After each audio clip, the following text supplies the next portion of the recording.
Coach Prime's words gave credence to the disrespect. And that's what I don't like. Because you see in his narrative, you see him talk about Coach Prime was right. These administrations, it starts at the top. They're all messed up. So the reason why his statement, whether it's true or not, is dangerous is because there's context to everything.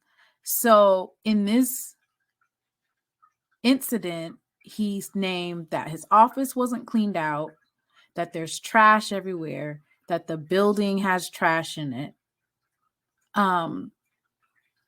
So what is the context? Well, Bethune Cookman just had 2 hurricanes happen right before the fall break. They don't have a current president. They have an interim. Well, they have an interim president. They are currently have an AD who is also doubling as a basketball coach, which means he can't focus on football. Football's an off season, so they're not going to focus on that right now. And we have Ed Reed take this to social media, like him putting Bethune Cookman on blast was going to help his office get cleaned. It's not professional. It's uncouth, unruly, not becoming of a head coach. Definitely not anything that you would ever see a Power 5 coach doing. And so this is why Coach Prime's words were so dangerous when he would make blanket, sweeping, generalized statements without actually saying specifics.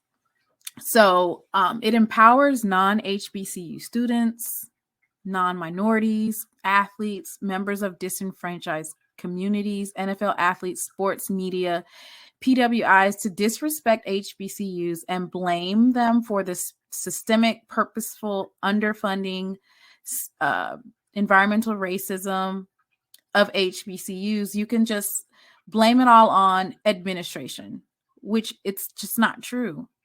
It relieves the government entities at the state and federal level from intervening in environmental racism, gentrification, and the systemic crippling of infrastructure in minority communities and schools. In Bethune's instance, we don't see a sweeping help from FEMA.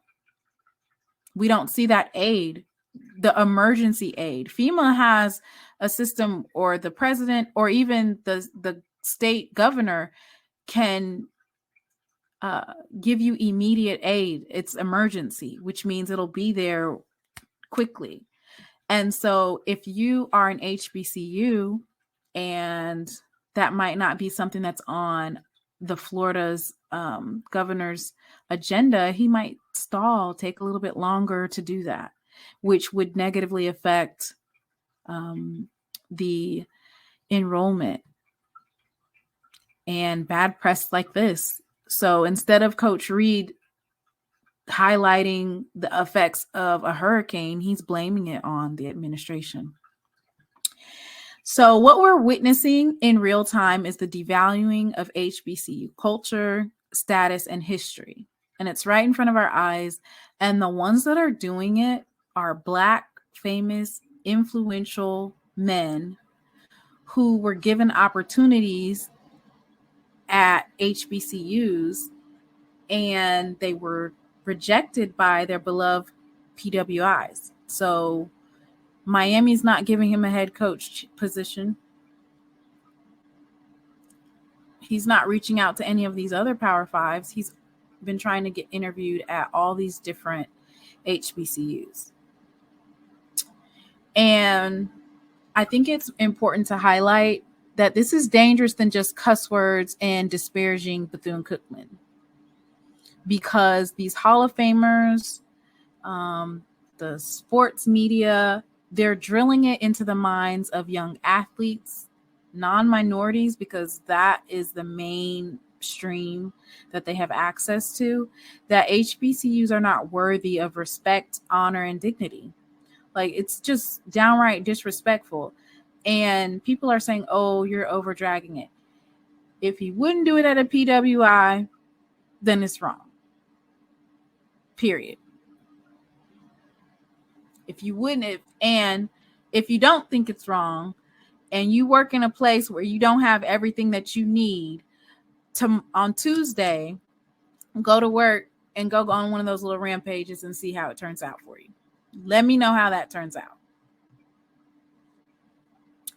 So there is a study done, and Forbes released an article in March of 2022, and it says how America cheated HBCUs. And basically, this article basically outlined what HBCUs have always known, what we've always screamed to the top of our lungs, is that state entities have consistently, purposefully underfunded HBCUs. And they're still trying to figure out why is enrollment up at HBCUs. North Carolina A&T was just fined $2 million for being over enrolled. So they had too many out of state students. And because of the amount of out of state students, they were fined $2 million. And I want to say that it was, yep, I got it right here. Let me go ahead and share that with you. Let me see.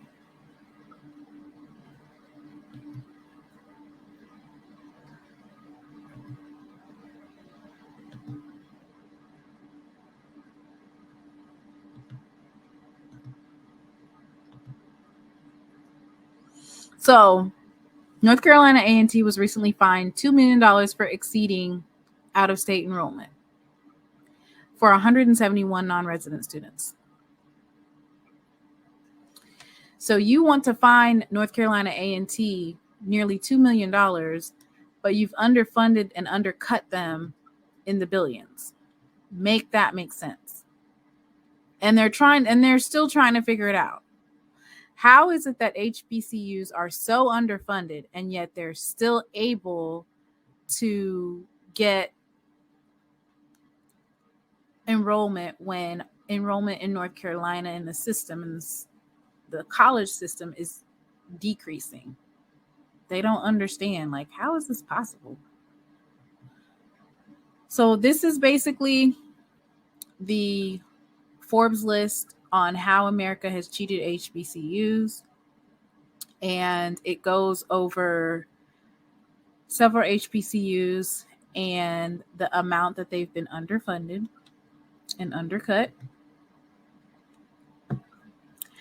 And some of these universities, I feel like the amount is kind of low. And for instance, I would point out Alcorn State University, and I don't see Valley on here. Mississippi Valley State University is another one. And Jackson State University is another one. And the reason why I pointed those out is because we had something called the Ayers case. And then the Ayers case, basically, we received $500 million